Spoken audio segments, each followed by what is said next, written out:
जय हिंद। आज के इस सेशन में हम लोग देखेंगे BHDAE 182 के यूनिट 2 चैप्टर नंबर 2 को आज के इस सेशन में देखेंगे। और यूनिट 1 हम लोग देख चुके हैं। जो भी अभी तक यूनिट 1 को नहीं देखें उसको जरूर देख लीजिए, ठीक है। इसका लिंक आपको डिस्क्रिप्शन बॉक्स में मिल जाएगा। यूनिट 2 का नाम है हिंदी की वर्ण व्यवस्था, स्वर और व्यंजन। इसमें देखिए कुछ टॉपिक है जैसे वर्ण और लिपि, वर्ण विचार, वर्णमाला, इन तमाम चीज़ों को हम लोग एक एक करके देखेंगे। सबसे पहले हम लोग देखते हैं वर्ण और लिपि क्या होता है, इसके बारे में जानते हैं। ये इंपॉर्टेंट भी आपके लिए और जानना बेहद जरूरी है, ठीक है। आप सभी बचपन से इसके बारे में पढ़ते होंगे कि वर्ण क्या होता है, लिपि क्या होता है। इसके बारे में आज फिर से जानेंगे क्या होते हैं वर्ण और लिपि, ठीक है। देखिए वर्ण जो है, वर्णों का, यहाँ से आप सभी ध्यान से सुनिए कि वर्णों का जो है ना एक अर्थ नहीं होता है, वर्णों का कई प्रकार के अर्थ होते हैं। सबसे पहले हम लोग वर्ण क्या होता है उसको जानते हैं। वर्ण जो होता है भाषा की सबसे छोटी इकाई होती है, यानी कि भाषा की जो है सबसे छोटी इकाई होती है, ठीक है। ये जो है भाषा की सबसे छोटी इकाई वर्ण कहलाता है। और जो ध्वनि होती है, ध्वनि यानी कि आवाज, और उच्चारित जो लिखित, दोनों रूपों में इसका संकेत होता है, प्रतीक होता है, ठीक है। वर्ण क्या होता है, वर्ण जो है भाषा की सबसे छोटी रूप होती है, छोटी इकाई होती है।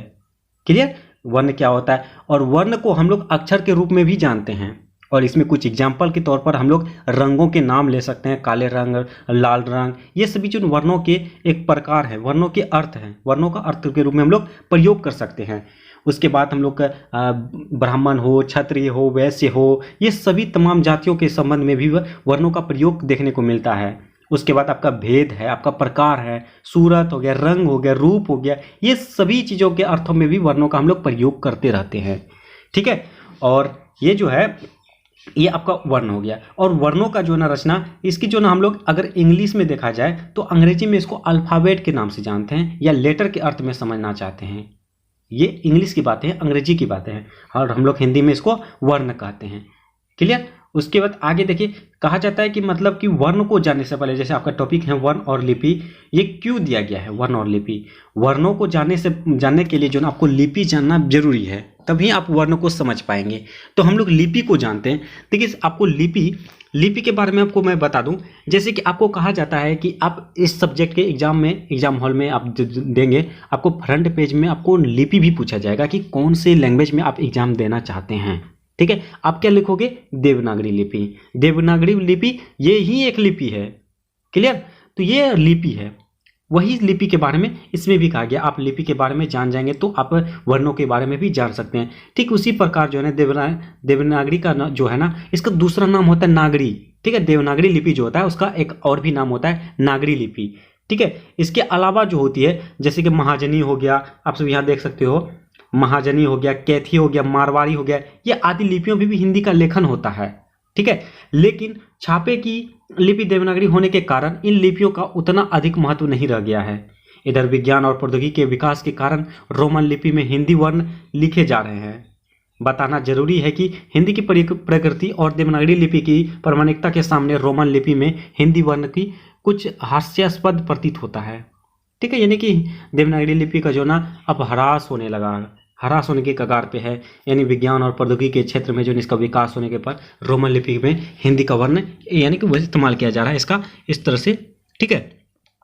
उसके बाद इसके साथ साथ जैसा लिखा हुआ होता है वैसे पढ़ा जाता है। यानी कि हिंदी जो है लिपि को हम लोग जिस तरह से लिखा होता है उस तरह से हम लोग पढ़ते हैं, और इसके पूरा करने का सामर्थ्य देवनागरी की है। जैसे कि देखिए रोमन लिपि में इसको व्यक्ति का अभाव है। इस उदाहरण के स्पष्ट हम लोग समझ सकते हैं। जैसे कि हिंदी में देखिए, एक एग्जांपल ले रहा है, हिंदी में भाषा जो है उच्चारित रूप होता है, उसे भाषा ही लिखा जाएगा। अब हिंदी में जो है हम लोग भाषा को किस तरह से लिखेंगे, देखिए भाषा को हम लोग इस तरह से ही लिखेंगे, ठीक है। भाषा को हम लोग किस तरह से ही लिखेंगे, आप सभी समझिएगा, समझने का प्रयास कीजिएगा। और हम लोग इंग्लिश में आपको एग्जाम्पल दिया गया इंग्लिश के बारे में, आप सब यहाँ देख सकते हो, भाषा लिखा जाएगा BHASHA, भाषा। इस भाषा को जो है ना कई प्रकार के हम लोग जैसे समझ सकते हैं, पढ़ सकते हैं। जैसे कि हम लोग यहाँ देखिए भाष पढ़ सकते हैं, भाषा पढ़ सकते हैं, भाषा, भस, भाषा, भास, भाषा, भस आदि कई रूपों में हम लोग पढ़ा जा सकता है इसको इंग्लिश में। लेकिन हिंदी में जो होता है, जो लिखा होता है, जैसे भाषा लिखे, ये भाषा ही हम लोग इसको पढ़ेंगे, इसको हम लोग गलत और कुछ नहीं पढ़ सकते। लेकिन ये इंग्लिश में जो लिखे हैं हम, जैसे आप सभी देख सकते हो, इंग्लिश में जो लिखे हुए हैं इसको हम लोग कई प्रकार की चीज़ों में देख सकते हैं। जैसे यहाँ पे भाषा के रूप में हम लोग इसको पढ़ सकते हैं, ओके। और इसमें आप सभी कुछ समझते होंगे कि अरे ये भाषा है तो भाषा ही लिखेंगे। अरे जैसे कि मान के चलो एक एग्जाम्पल और लेता हूँ, जैसे हिंदी में रतन, ठीक है, इसको कैसे लिखना चाहिए इंग्लिश में, RTN, है ना। लेकिन हम लोग क्या लिखते हैं इसको, RATAN। ये तो अगर हम लोग पढ़े तो ये रातान हो गया, हुआ कि नहीं हुआ। इसको हम लोग रातान पढ़ सकते हैं। जो अंग्रेजी प्योर अंग्रेजी वाले हिंदी को नहीं आता है तो उसको बोलेगा रातान, रातान कुमार, ठीक है। उसी तरह देखो ये इसको अगर हम लिख देंगे वो पढ़ देगा रतन कुमार। मतलब समझ रहे हो ना, सेम उसी बातें वही बातें हैं, इसमें भी भाषा के बारे में दिया गया है, ठीक है। उसके बाद कहा जाता है इस लिपि का विकास ब्राह्मी लिपि में हुआ था, ठीक है, और जिसमें संस्कृत वर्णमाला के सभी वर्ण मिलते हैं। हिंदी के अलावा संस्कृत, मराठी, नेपाली आदि भाषाओं के लिए देवनागरी लिपि का उपयोग होता है। क्लियर, वर्ण और लिपि को हम लोग समझ चुके हैं। और अगला टॉपिक देखते हैं वर्ण विचार। वर्ण क्या होता है, वर्णों के विचार क्या होते हैं, इसके देखिए वर्णों के विचार के बारे में हम लोग देखते हैं। भाषा की अनेक रूपता आ जाए तो विभिन्न प्रकार के भ्रम उत्पन्न होते हैं, यानी कि भाषा के जो है ना अनेक रूपता आने लगे तो हम लोग अलग अलग प्रकार के भ्रम होने होते हैं। जैसे कहता है ना, एक ज़्यादा पढ़ोगे तो ज़्यादा कन्फ्यूजन होगी, नहीं पढ़ोगे तो नहीं कन्फ्यूजन होगी। इंग्लिश में भी कहा था, मैं हिंदी में बताया, ठीक है। तो यही कहे जाते हैं कि अनेक रूपता देखने को मिलती है तो उसमें अनेक अनेक प्रकार के भ्रम देखने को मिलते हैं।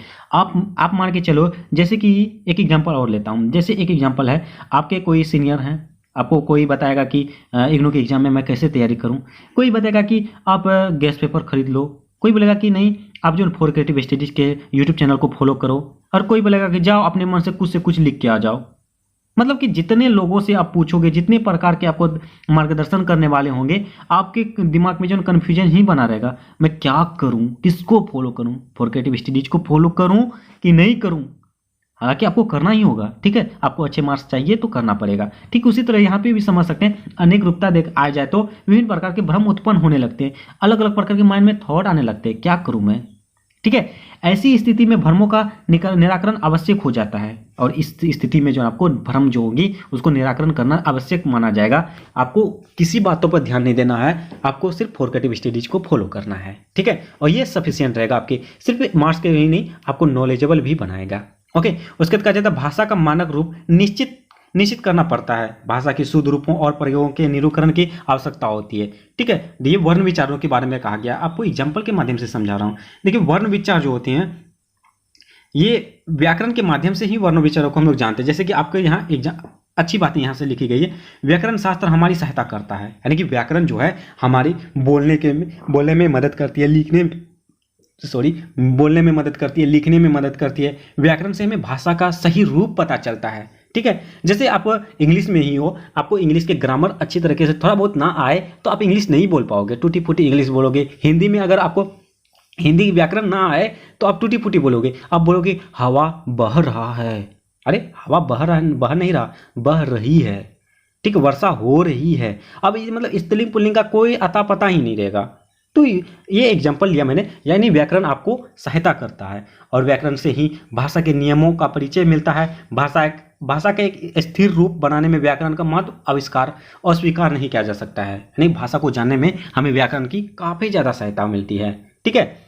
और जैसे भाषा के शुद्ध बोलने, लिखने, पढ़ने और समझने का नियमों का ज्ञान जिस शास्त्र से होता है उसे व्याकरण कहते हैं। जैसे अभी मैंने बताया हवा बह रही है, वर्षा हो रही है, इसी में कोई बोला हवा बह रहा है, अरे मतलब ये शुद्ध रूप से आपको बोलने, सीखने, पढ़ने, लिखने के लिए जो चीज़ें बताएंगे ये शास्त्र जो है ना व्याकरण कहलाता है। इसलिए प्रत्येक भाषा का अपना व्याकरण होता है, भाषा को व्यवस्थित तथा मानक रूप प्रदान करने वाला शास्त्र कहलाता है, ठीक है, शास्त्र व्याकरण है, ठीक है। और इसी तरह से जो वर्ण विचार के जो है ना, और व्याकरण के जो निम्नलिखित शीर्षक हैं, जैसे कि वर्ण विचार हो गए, शब्द विचार हो गए, पद विचार हो गए, वाक्य विचार हो गए। और हम लोग अभी क्या पढ़ रहे हैं, टॉपिक आपके हैं वर्ण विचार, ठीक है। तो वो व्याकरण के एक विचार हैं, ठीक है, उसके बारे में हम लोग देख रहे हैं, ठीक है। तो व्याकरण जानना हमें बेहद जरूरी है। और जैसे कहा जाता है वर्ण विचार में हम लोग देखेंगे जिस विभाग में वर्ण व्यवस्था, अक्षरों के आकार, उच्चारण और उनके मेल शब्द का निर्माण की चर्चा होती है उसे वर्ण विचार कहा जाता है। यानी वर्ण विचार क्या होता है इसको हम लोग समझते हैं। जिस विभाग में वर्ण अथवा यानी अक्षरों का आकार, उच्चारण और उनके मेल का शब्द होता है उसको हम लोग वर्ण विचार कहते हैं। जैसे कि आप एग्जाम्पल ले लो, क क्या होता है, ये जो है ना ओ प्लस को, ये मिल के बनता है क, ठीक है। इसको बोलने में देखिए, सुनिए, क अंत में आपको ओ आ रहा है, ठीक है, यही आपका वर्ण विचार है, क और आपका वर्ण विचार है। ठीक है, यही कहा जाता है। वर्णों अथवा अक्षरों का स्वतः उच्चारण होता है, यानी कि वर्ण जो आपके क हैं और उसके जो अक्षर हैं उसको हम लोग उच्चारण करते हैं। क अ आ रहा है तो ये वर्ण विचार हैं। स्वर्ण अपनी प्रकृति से अक्षर होते ही लेकिन व्यंजन वर्णों में भी रहते हैं, यानी कि वर्ण जो है ना दो प्रकार के होते हैं, स्वर वर्ण, व्यंजन वर्ण। ठीक है, जैसे कि एग्जाम्पल ले लिया, अ वर्ण क के साथ मिलकर क बनता है, अभी मैंने बताया था। ध्यान से देखा जाए तो वर्ण विचार शुद्ध भाषा प्रयोग के लिए परम आवश्यक ही नहीं, सर्वप्रथम विभाग भी है। यानी ये आवश्यक ही नहीं और ये पहला और उत्तम प्रयोग भी है, विभाग भी है। ठीक है, वर्ण विचार के बारे में जान चुके हैं, समझ चुके हैं। और इसी सब, ठीक है, तो इसी संदर्भ में एक सवाल भी उठता है। देखिए सवाल के बारे में चर्चा करता है कि ऐसी जानकारी से भाषाई शुद्धता का क्या संबंध है। लता एक शब्द है, लता एक एग्जाम्पल ले रहा है, और वर्ण विचार करे तो ये केवल दो वर्णों से बना शब्द नहीं बल्कि लॉ जो होता है, आप पढ़ो, लॉ प्लस अ आता है अंत में। ठीक है, लॉ प्लस अ, तो में आता है तो आ, यानी चार वर्णों के मेल से बना है। लता जो है ना केवल दो वर्णों के मेल से नहीं बल्कि चार वर्णों के मेल से बना है। ठीक है, अतः बिना वर्ण विचार की समझ से व्याकरण तथा भाषा की सही जानकारी नहीं हो सकती है। वर्ण विचार के अतिरिक्त शब्द विचार, पद विचार, वाक्य विचार भी भाषा का तथा व्याकरण के अन्य घटक हैं। जिस तरह से वर्ण विचार हैं उसी तरह से वाक्य विचार हो गए, व्याकरण के जो नहीं, ये सभी के सभी जो है ना घटक हैं। टोटल 4 घटक हैं, जैसे भी दिखाया मैंने, वर्ण विचार, शब्द विचार, पद विचार, वाक्य विचार। उनमें से हम लोग वर्ण विचार की चर्चा कर रहे हैं। क्लियर? तो यह रहा आपको वर्ण विचार के बारे में। अब हम लोग देखते हैं वर्णमाला। ओके, वर्णमाला में क्या कहता है, वर्णों के समूह को वर्णमाला कहते हैं। अभी जैसे मैंने वर्ण बताया था कि जो भी वर्ण हो गए, कई वर्णों के मिलने से वर्णों के समूह को जो वर्णमाला कहते हैं। और प्रत्येक भाषा में सारे वर्णों के क्रमबद्ध समूह होते हैं। हिंदी में भी वर्णों अथवा अक्षरों के समूह क्रमबद्ध रूप में पाए जाते हैं। हिंदी वर्णमाला का रूप निम्नलिखित है। जैसे कि देखिए, कहा जाता है स्वर में ये सभी जो है ना स्वर वर्ण है, ओ आ, हर्षई, दीर्घई, हर्षऊ, दीर्घऊ, ये सभी जो है ना ई ए ओ, ये सब के सब स्वर वर्ण है। अनुस्वार, अनुस्वार ऐसे हो गया। ठीक है, उसके बाद विसर्ग, अ पे विसर्ग ऐसे हो गया। और एग्जाम्पल मैं दे लूँ जो समझ में नहीं आ रहा अनुस्वार क्या होता है। ठीक है, अनुस्वार जैसे कि आप मान के चलो अंग, अनुस्वार गो, ये हो गया अंग, यही अनुस्वार होगा, अनुस्वार। ठीक है, उसके बाद अविसर्ग, जैसे कि आप सभी देख लो, दुख ऐसे लिखते हो ना, दुख, ये हो गया विसर्ग। उसके व्यंजन में आ गया को, खो, गो, घो, ये सब जो नहीं, य, रो, लो, व, पो, फो, व, ये सभी के व्यंजन आ गए। ठीक है, ये सब ये देखते हैं। अंतस्थ, य, रो, लो, व, उसके तो उसमें ये 100 के और हो गए। संयुक्त वर्ण व्यंजन और आगत वर्ण, ये सभी जो ना ये वर्णमाला के घटक हैं, रूप हैं। ठीक है, तो ये इस प्रकार के हैं और इस तरह से आपके प्रैक्टिस क्वेश्चंस भी हैं। और हम लोग देखते हैं अगला टॉपिक्स। देखिए, वर्णों के प्रकार, जैसे स्वर वर्ण और व्यंजन वर्ण। आप इंग्लिश में पढ़े होंगे वोवेल और कॉन्सोनेंट, वोवेल और कॉन्सोनेंट, तो उसी के बारे में इसमें दिया गया है। ठीक है, हम लोग इसको देखते हैं, तो स्वर वर्ण और व्यंजन वर्ण के बारे में क्या दिया गया है। देखिए, आपको स्मरण होगा कि स्वर उन्हें कहते हैं जो व्यंजनों के उच्चारण में सहायक होते हैं। यानी कि कहा जाता है कि आप व्यंजन वर्ग में जो है, जैसे कि व्यंजन वर्ग अभी क्या बताए थे, क, ख, ग, घ, अंग, ये सभी जो है ना क्या है, व्यंजन वर्ण। और व्यंजन वर्ण, देखिए व्यंजन वर्ण और स्वर वर्ण एक ही साथ आप लोग समझ सकते हैं। स्वर वर्ण उसे कहते हैं जो व्यंजन वर्ण के उच्चारण में सहायता करता हो। जैसे ये व्यंजन वर्ण है, आप पढ़ो, क में क्या आता है, क प्लस अ, देखिए क प्लस अ, ये हो गया क्या, व्यंजन वर्ण, और अ क्या हो गया, स्वर वर्ण। स्वर वर्ण अभी बताए थे, अ आ, यहाँ पे देख सकते हो आप सभी, ये यादें नहीं है तो टोटल यहाँ पे ये सभी स्वर वर्ण है। और व्यंजन वर्ण क, ख, ग, घ, अंग, च, छ, ज, ये सब व्यंजन वर्ण है। व्यंजन वर्ण के उच्चारण में स्वर वर्ण की जो सहायक होती है वही है स्वर वर्ण। ठीक है, जैसे क में अ आ गया, क प्लस अ, तो अ स्वर वर्ण ये सहायता कर दिया इसको उच्चारण में, तो ये स्वर वर्ण हो गया। जैसे आप सभी जानते हैं ना वोवेल, वोवेल कितने प्रकार के होते हैं इंग्लिश में, 5।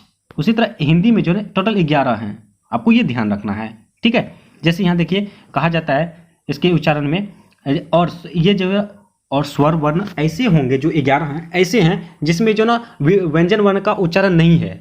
जैसे एक एक करके एग्जाम्पल दिया है, ओ, अ प्लस ई, ए आ गया, अ प्लस दीर्घई, ए आ गया, अ प्लस उ, यानी कि इसमें सारा का सारा देखिए सिर्फ यानी स्वर वर्ण नहीं है, एक भी व्यंजन वर्ण इसमें ना सहायक करती है, ना ही इसमें उच्चारण में प्रयोग आ रहा है। ठीक है, ये एक प्रकार का स्वर वर्ण। आई होप कि स्वर वर्ण की समझ चुके होंगे। ठीक है।